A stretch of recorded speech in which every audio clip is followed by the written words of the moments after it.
10 বা 12 পাছ কৰাৰ পিছত কনফিউজ নেকি? তোমাৰো মেট্ৰিকত ভাল ৰিজাল্ট আছিল, 12ত বেয়া হ'ল বা কম নাম্বাৰ পালা নেকি? এতিয়া কি কৰিবা?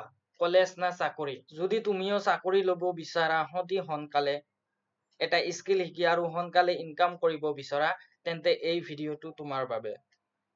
Hi friends, I am a trainee of ITI. Welcome to my channel ASD Academy.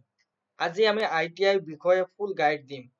Admission process, eligibility ক্ৰিয়া, এডমিশন ফিজ, বেনিফিট আৰু কেৰিয়াৰ অপশ্যনৰ বিষয়ে। ফাৰ্ষ্টতে আমি বুজোৱা হওঁ ITI মানে কি? ITI মানে হৈছে ইণ্ডাষ্ট্ৰিয়েল ট্ৰেইনিং ইনষ্টিটিউট। এইটো এখন স্কিল বেছড ট্ৰেইনিং চিষ্টেম যিটো গভাৰমেণ্ট আৰু প্ৰাইভেট দুয়োটাতে হয়। দুয়োটা চিষ্টেমতে আছে, দুয়োটা টাইপতে আছে। ইয়াত তুমি থিয়ৰী কম আৰু প্ৰেক্টিকেল বেছিকৈ শিকিবা। ইয়াৰ কোৰ্স ডিউৰেশ্যন 1 to 2 ইয়াৰ্ছৰ থাকে। মানে কম টাইমত স্কিল শিকি তুমি জব পাব পাৰা, জব পোৱাৰ পচিবল হয়। ক্লাছ 10 পাছ কৰিয়ে। এডমিশনৰ বিষয়ে আলোচনা কৰিম এতিয়া। এডমিশনৰ বিষয়ে বুজোৱা হওক। ITI ফৰ্ম জেনেৰেলি মে টু জুলাইত ফৰ্ম ফিল-আপ ষ্টাৰ্ট হয়। মানে এতিয়া ওলাব কেইদিনমানৰ ভিতৰতে। এইটো মে মাহ পৰিল, মে মাহ, জুন, জুলাই, মেৰ লাষ্টত নহলে জুনৰ ফাৰ্ষ্টত বা জুলাইত ওলাবই। আৰু আগষ্টৰ পৰা ক্লাছ ষ্টাৰ্ট হয়। চ' এতিয়া আৰু বেছি দিন নাই, ফৰ্ম ফিল-আপ ওলাবই। এতিয়া ইয়াৰ বিষয়ে আমি আলোচনা কৰো। এতিয়া তোমালোকে ITI ল'বলৈ হলে তোমালোকৰ এলিজিবিলিটি কি লাগিব, মানে তুমি কি পাছ হ'ব লাগিব। আৰু ইয়াৰ কাৰণে তোমালোকে মাত্ৰ মেট্ৰিক পাছ কৰিলে হ'ব।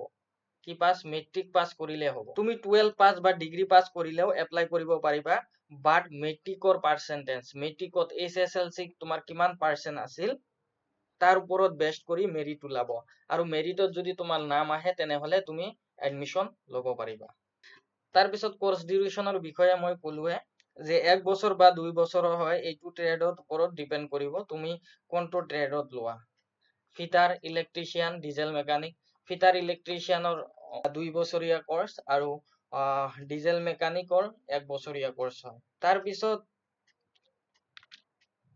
ফিজৰ বিষয়ে আলোচনা কৰো যে কিছুমানৰ এটা ডাঙৰ প্ৰশ্ন হ'ল যে গভাৰমেণ্টত কিমান ল'ব, প্ৰাইভেটত কিমান ল'ব, বহুত মানে কনফিউজত থাকে আৰু বহুতে সুধি থাকে যে কিমান পইচা খৰচ হ'ব।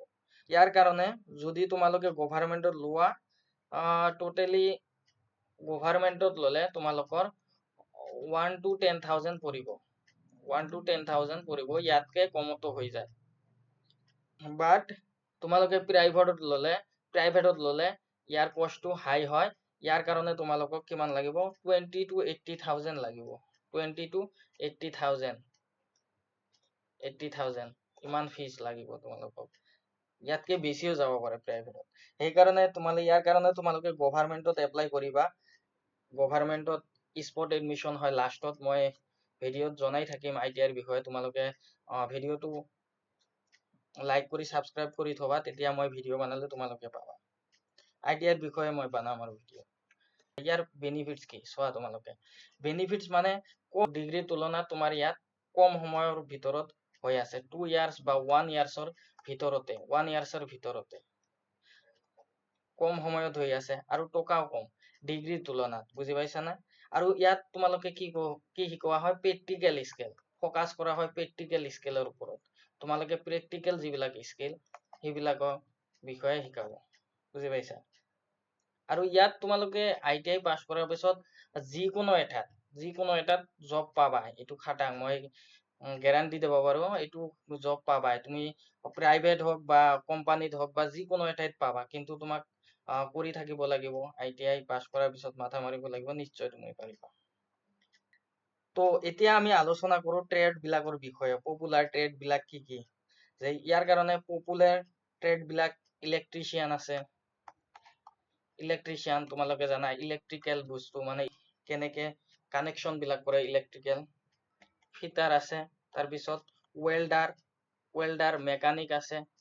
তো তোমালোকে যদি এই বিষয়ে ট্ৰেডৰ বিষয়ে আৰু জানিবলৈ বিচৰা তোমালোকে কমেণ্ট কৰিবা, মই বনাই দিম। আৰু কম্পিউটাৰ অপাৰেটৰ আছে।